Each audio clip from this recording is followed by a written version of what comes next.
Estamos en el actuar de Dios.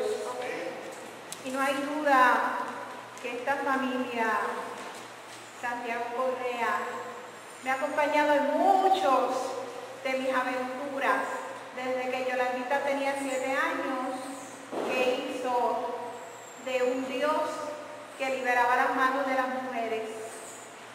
Y ahí fue que yo conocí a esta familia. Y le doy gracias porque yo creo que el Señor se ha manifestado. Yo estoy con ganas de llorar desde que empezó esto, pero le doy las gracias porque ante las dificultades, los inconvenientes y inclusive los rechazos, ellos dieron presente y después de esta tarde tienen permiso para descansar, pero mañana tienen que ir para el iglesia. Me toca presentar al predicador de esta mañana. Y la verdad es que me siento muy honrada porque el Señor me ha dado el privilegio de conocer a este siervo de Dios que es Lester Caleb Santiago. Y Lester Caleb es una persona comprometida con la justicia. Y yo le voy a leer unas pequeñas cositas que él dijo de su persona, porque yo lo obligué, porque Lester es una persona muy sencilla. Pero yo quise que lo hiciera para que ustedes vean el manjar que tenemos en esta mañana, con la presencia de él y también de Gail y también de Dorcas, que son de la mesa de diálogo y están con nosotros en esta mañana. Lester es miembro y líder laico de la Iglesia Evangélica Unida de Puerto Rico en Río Piedras. Es graduado de la Universidad de Puerto Rico con una bachillerato y una maestría en Psicología Social Comunitaria. He ocupado múltiples posiciones de liderazgo en la Iglesia Evangélica Unida de Puerto Rico, en grupos y organizaciones comunitarias, tanto en Puerto Rico como en Estados Unidos. Es también miembro de grupos ecuménicos y actualmente es miembro, oiganse esto, es miembro del Consejo de la Comunidad Emaús de Puerto Rico, de colores. Se desempeña como supervisor del Centro de Mediación de Conflictos de la Rama Judicial de Puerto Rico y es autor de un libro sobre el modelo de mediación de conflictos en el contexto judicial. Es estudiante del Seminario Evangélico de Puerto Rico, con docente al grado de maestría en Arte y Religión. Es cofundador de la Mesa de Diálogo Martin Luther King Jr. y es uno de sus coordinadores. Aquí puso una nota personal que yo la voy a añadir porque es de mi corazón también. Está casado con Juanita Nani Aponte, que también lo acompaña en la Mesa de Diálogo. Tiene 5 hijos y 4 nietos y nietas. Así que para mí es un enorme privilegio que él haya aceptado en su ocupada agenda estar con nosotros en esta mañana. Así que, Lester, que el Señor te bendiga, te siga ayudando y palabra de Dios para el pueblo de Dios.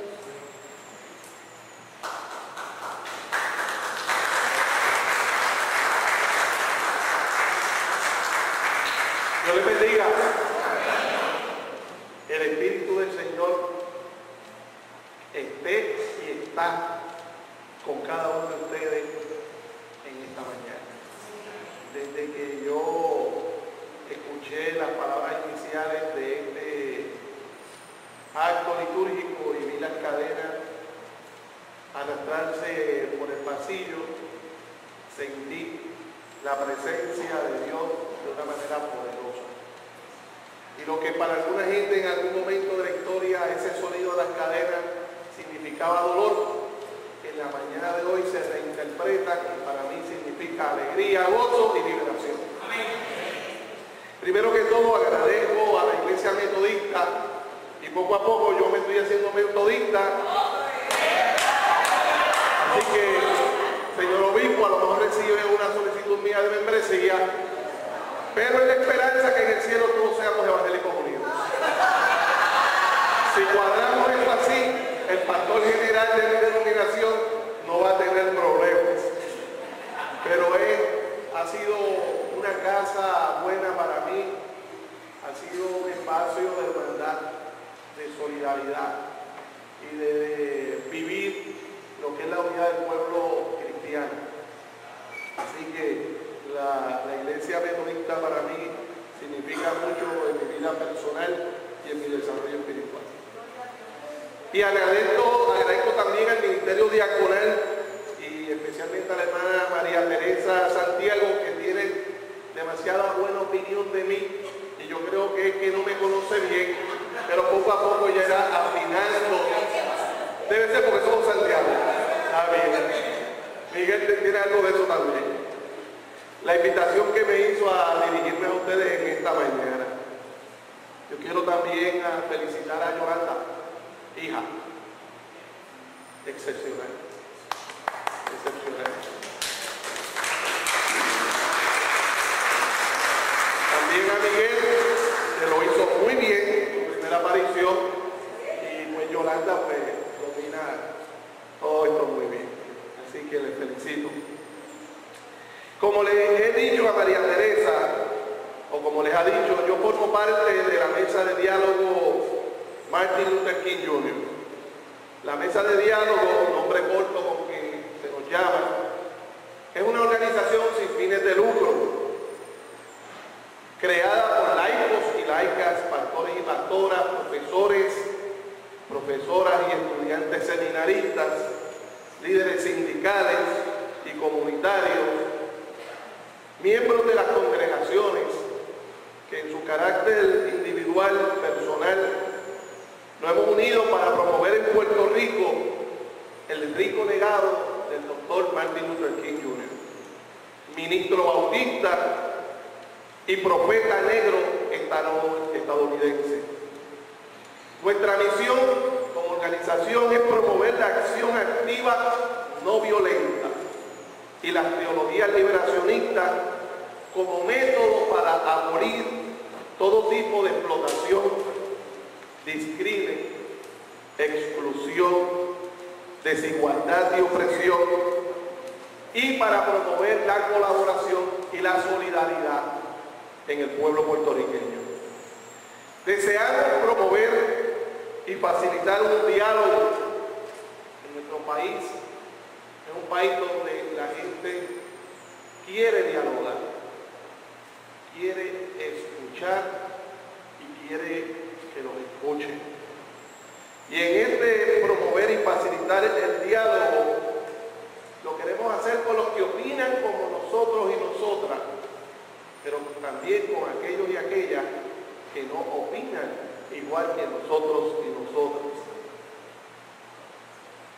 Está compuesta, como les dije, esta mesa por seminaristas, por estudiantes universitarios, por teólogos y teólogas, pastores, maestros y maestras de escuela bíblica, del sistema de educación pública y privada del país, profesores, sindicalistas, miembros de las iglesias protestantes y católicas de Puerto Rico, y tiene una ministro diaconal.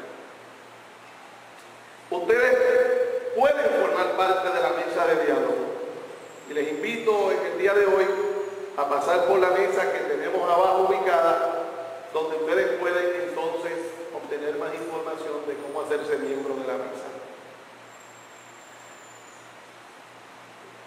La hermana le leyó una lectura a los Efesios. Yo quiero leer la de Primera de Corintios 11:1, que junto a la de los Efesios va a servir de base para mi reflexión en esta mañana. Reflexión con la cual no pretendo establecer verdades únicas y absolutas, sino provocarles e invitarles a la reflexión para que en algún momento podamos sentarnos a dialogar sobre esta provocación que vengo a hacerles. Dice en 1 Corintios 11:1, sigan mi ejemplo como yo sigo el de Cristo. Hoy ustedes estarán reflexionando sobre el ministerio legado por Martin Luther King Jr., a quien podemos distinguir en palabras del apóstol Pablo como un seguidor de Cristo. El esfuerzo en el día de hoy debe llevarles a descubrir la pertinencia de ese legado con el Evangelio de Jesús.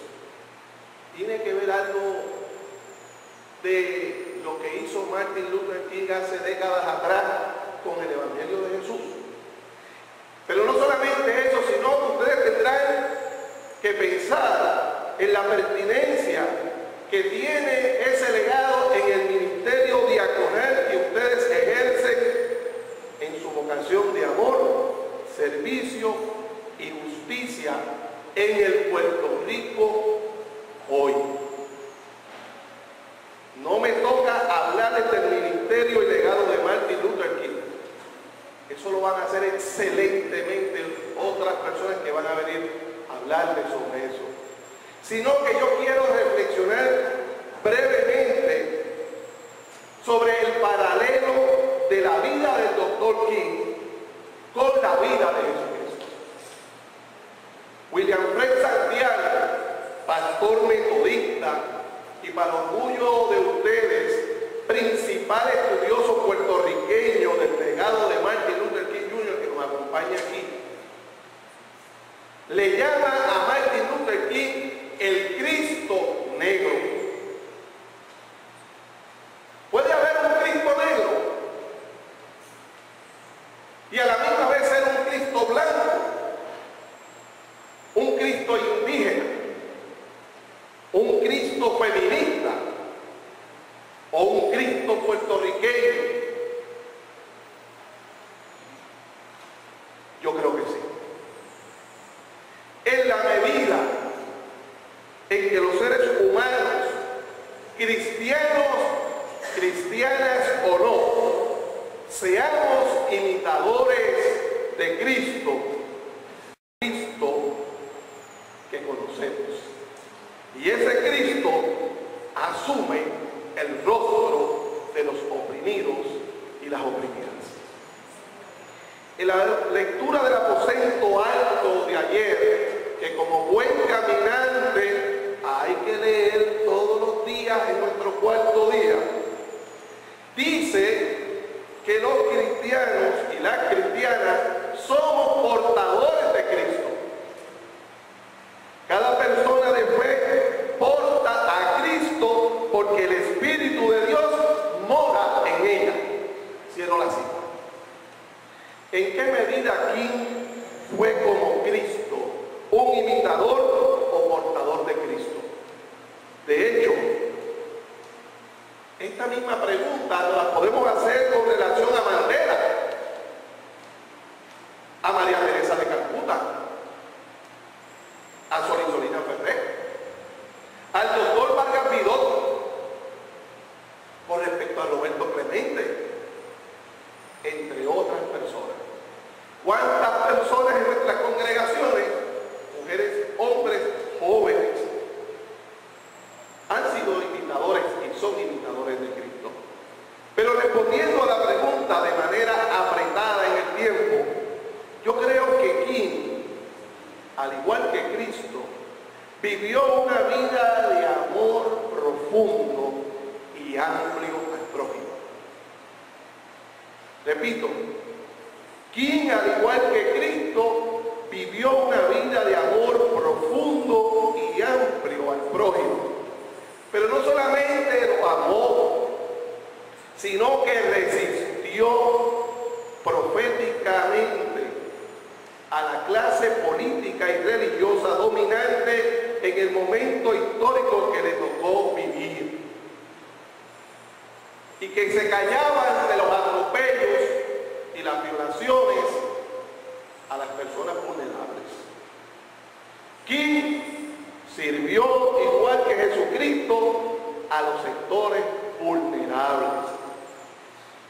King, al igual que Jesucristo, abandonó la comodidad y la fama, las conveniencias de mantenerse en silencio para asumir posiciones y pagó con su vida, igual que Jesucristo, el compromiso con la verdad. Quiero hacer aquí un paréntesis.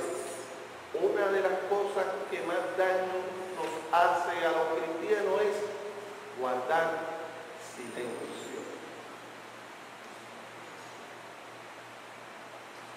Hay un dicho que se ha hecho popular, que yo digo que son mentiras del diablo. Que calladito los veo más bonitos. Mentiras del diablo.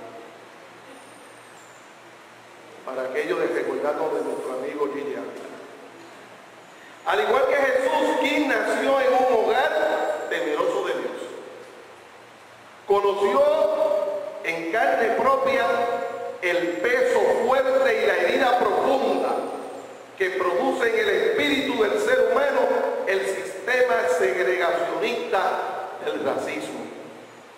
Se compadeció como Jesucristo se compadecía.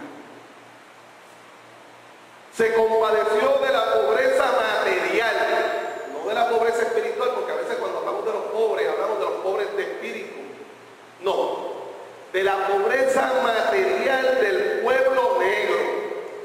Pero no solamente del pueblo negro, sino que descubrió que había pobres entre los asiáticos, entre los blancos y entre los puertorriqueños y puertorriqueñas en los Estados Unidos. Y sonó como un tambor, como los tambores que hoy suenan aquí y que vibran en nuestro corazón. Sonó como un tambor contra la estupidez de la guerra de Vietnam, cuando los religiosos en Estados Unidos no se atrevían a mencionar y hablar de ese tema, porque ese tema era polémico. Pues King no se mantuvo calladito, porque hablando se veía más bonito. Desde la fe en un Dios de la historia, Dios de la historia interpretó esas manifestaciones como síntomas de pecado contra la voluntad de Dios. El discrimen, la pobreza y la guerra para aquí eran pecado. Como para muchos de nosotros o algunos tomar cerveza, darse un palo de vino o bailar hasta abajo. Para aquí era más complejo que eso. El racismo, la pobreza y la guerra fueron sus tres objetos de resistencia y militancia activa, no violenta. Pero hizo algo que lo acerca más a Cristo. Le puso nombre a los demonios y enfrentó las fuerzas del mal desde los templos. No se tuvo que ir del templo para denunciar los demonios, pero también desde la tribuna político-religiosa. Porque para King, igual que para Jesucristo, no había esa dicotomía que nosotros hacemos entre política y religión. Eso es una preocupación más moderna. En el mundo antiguo, todo era de Dios. Por lo tanto, cuando hablamos de religión, tiene implicaciones políticas. Y cuando hablamos de política, tiene implicaciones religiosas. Porque es parte de un todo. Y desde la lucha organizada en las calles. En las calles. King rompió el cerco de las paredes del templo y en el mundo organizó las fuerzas del bien para derrotar las fuerzas del mal. King, como dice el maestro William Fred en su libro Venceremos, recobro de Martin Luther King, es uno de esos segmentos, uno de esos fulgores históricos en que Dios se mueve en la historia proféticamente para darnos muestras de su amor y de su gracia. El teólogo Aubrey Hendricks Jr., profesor de teología y además un pastor y activista de los derechos civiles en Estados Unidos, en su libro The Politics of Jesus, elabora la idea de que la meta de Jesús era el entendimiento del reino o la soberanía de Dios como un orden nuevo de relaciones humanas, de relaciones sociales, políticas y económicas en un mundo que se hace santo. Voy a repetir eso. Para Hendricks, este teólogo, Jesús, la meta de Jesús era el entendimiento del reino o la soberanía de Dios como un orden nuevo. Un orden nuevo de nuevas relaciones humanas en el campo social, político y económico para hacer un mundo santo. La santidad se da aquí, en el mundo. ¿Quién lo dice de la siguiente manera? Nuestra meta final es una integración completa de los individuos y de los grupos en la convivencia humana. Y ahora en el entendimiento más amplio, después de aquí, decimos la integración de los seres humanos con la naturaleza. Este planteamiento de Henry es muy interesante. Y él sugiere que Jesús logró esta meta a través de 7 estrategias políticas. Yo no tengo tiempo para hablar de las 7, pero quiero hablarle de la primera de esas estrategias, con la intención de provocarles a que luego ustedes busquen la ficha y descubran las otras 6. Dice él que la primera estrategia de Jesús para lograr su propósito era entender el reino o la soberanía de Dios en un esfuerzo para tratar las necesidades del pueblo como sagradas. Miren qué interesante. La primera estrategia política de Jesús para lograr su meta fue tratar la necesidad humana del pueblo como sagradas. Y aquí cosemos ahora los 3 temas de ustedes hoy: ¿quién? Jesús y el pueblo. Esta primera estrategia de ver las necesidades del pueblo como sagradas quiere decir que las necesidades del pueblo tienen que ser consideradas y tratadas con respeto reverencial, porque es ministrando la necesidad del pueblo que rendimos un servicio a Dios. ¿Quiénes dicen amén? Acá está secando por el jabo. Repito, tratar las necesidades del pueblo como sagradas es considerarlas y tratarlas con respeto reverencial, porque es a través de ministrar la necesidad del pueblo que logramos rendir servicio a Dios.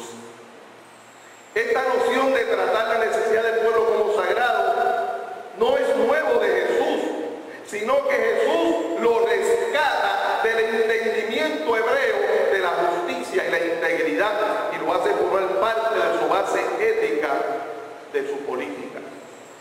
Concretamente, tratar la necesidad del pueblo como sagrado quiere decir que toda decisión política, óigame bien, toda decisión política suya, de los gobernantes del país, de las naciones,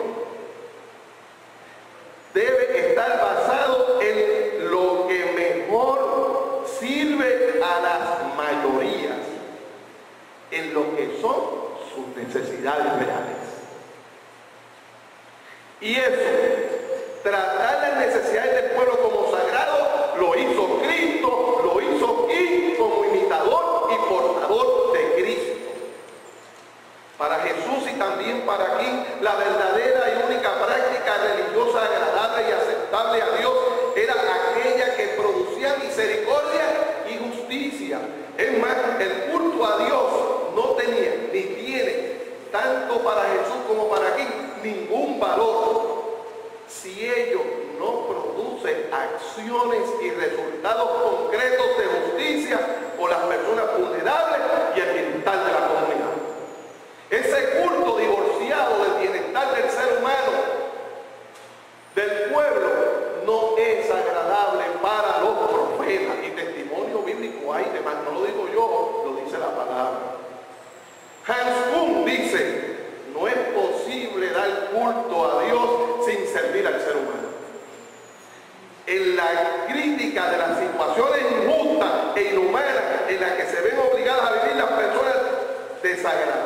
desagradadas, esclavizadas y explotadas. King lo decía de la siguiente manera: una verdadera religión fiel a su naturaleza debe integrarse por las condiciones sociales del hombre. Yo le diría ser humano. Cualquier religión que profesa estar interesada en las almas de los hombres y no se interesa por la miseria que les encarnece, las condiciones económicas que los ahogan, las condiciones sociales que los mutilan, es una religión tan seca como el polvo. Palabra de Dios. Y aquí quiero hacer una pequeña pausa para advertirle que no se dejen enredar por los espíritus de confusión que oponen el evangelio individual al evangelio de las empresas colectivas.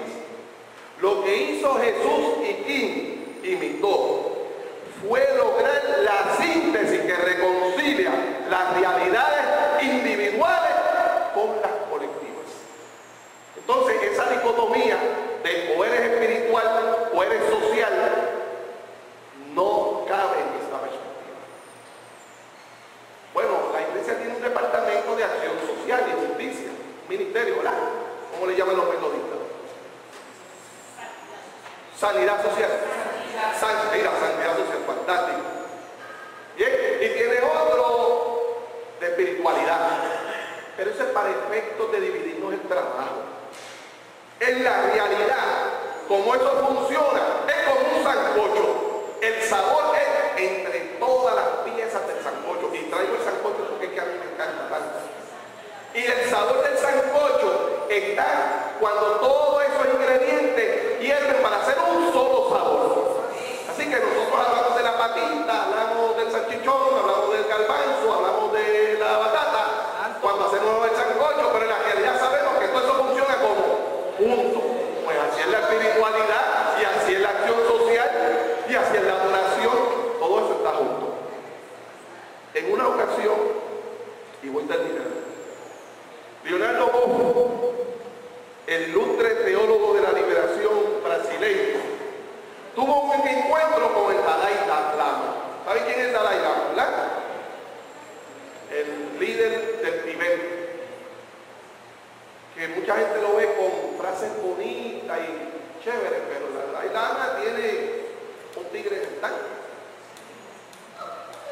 Y él aprovecha la conversación informal con el Dalai Lama y le tira una cascarita al Dalai Lama. ¿Usted sabe lo que le pregunta? Dalai, ¿cuál es la verdadera religión? Estaba provocando el Dalai. Y Bob se esperaba que el Dalai le contestara: bueno, hijo, la mejor religión, así suavecito, ¿verdad? Porque el Dalai habla suavecito. La mejor religión es la budista del Tibet. Diríamos acá, la mejor religión son los evangélicos unidos. O dirían ustedes, los metodistas. Pero si le preguntamos a un discípulo, diría que los discípulos de Cristo. Pero el Dalai nos sorprende a todos y sorprende a vos. Y ustedes saben que le contesta. Y quiero que ustedes se la graben en su corazón como yo me la grabé.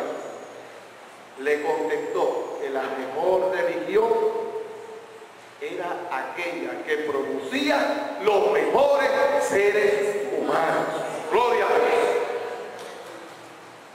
Palabra de Dios. El Dalai Lama, palabra de Dios. Usó a Ciro. ¿Por qué no usar al Dalai?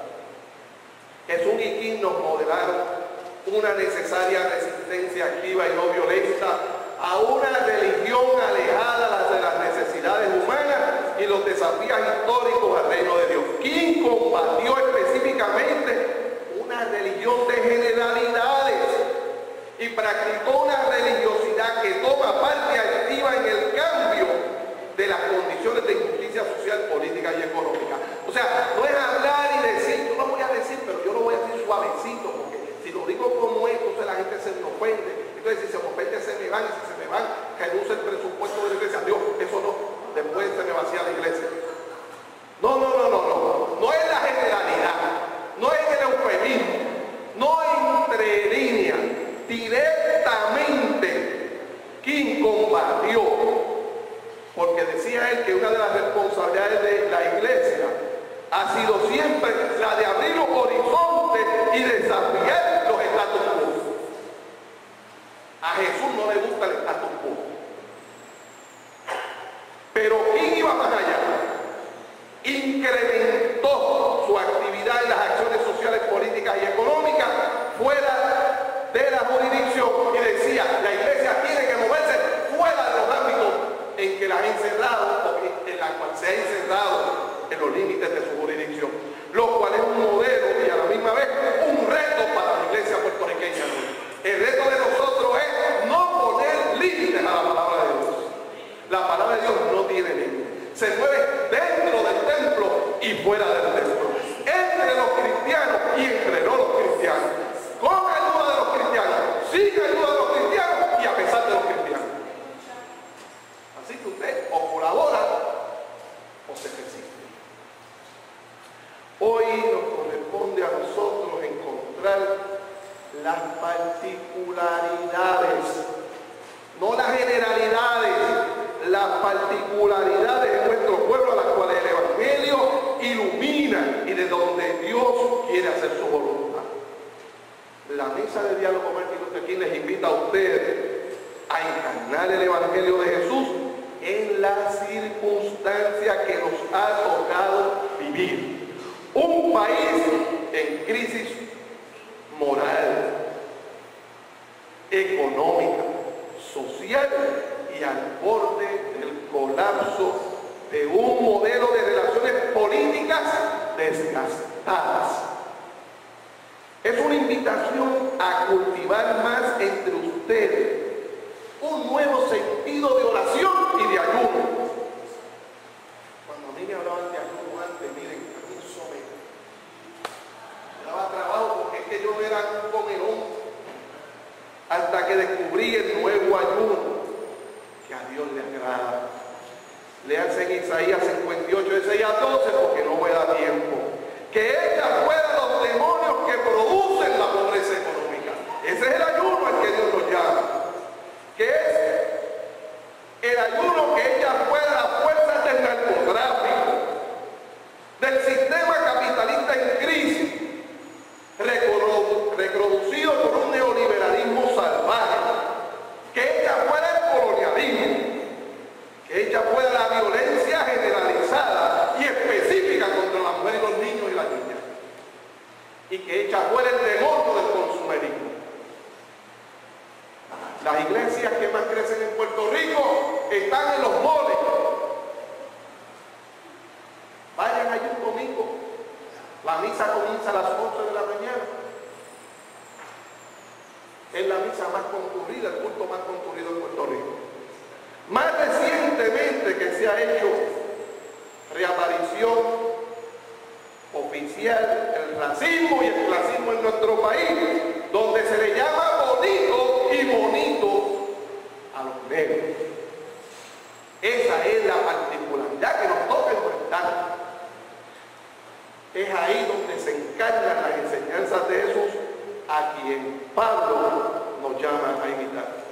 Al recordar hoy el legado de Martin Luther King, lo hacemos con una exhortación y un llamado a seguir su ejemplo, como el que siguió de Cristo, como Pablo nos invita a hacer. King hoy nos ofrecerá un modelo alcanzable.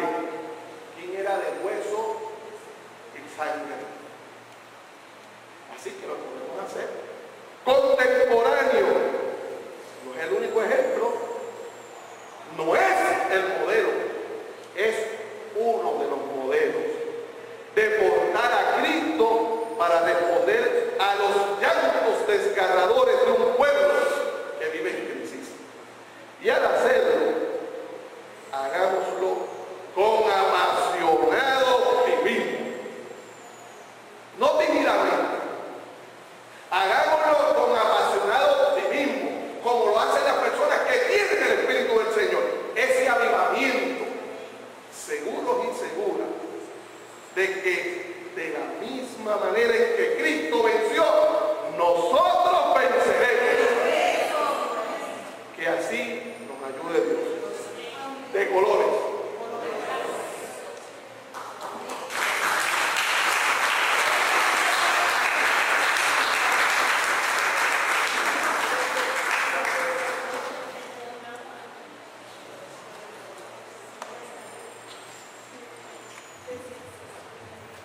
Bueno, pues ya concluimos.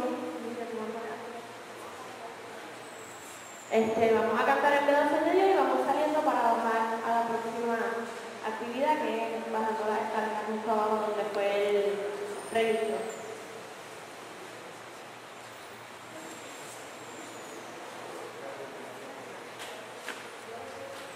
Vamos a estar de pie para terminar así. Hacemos una oración al Señor en esta mañana y cantamos para la gloria del Señor.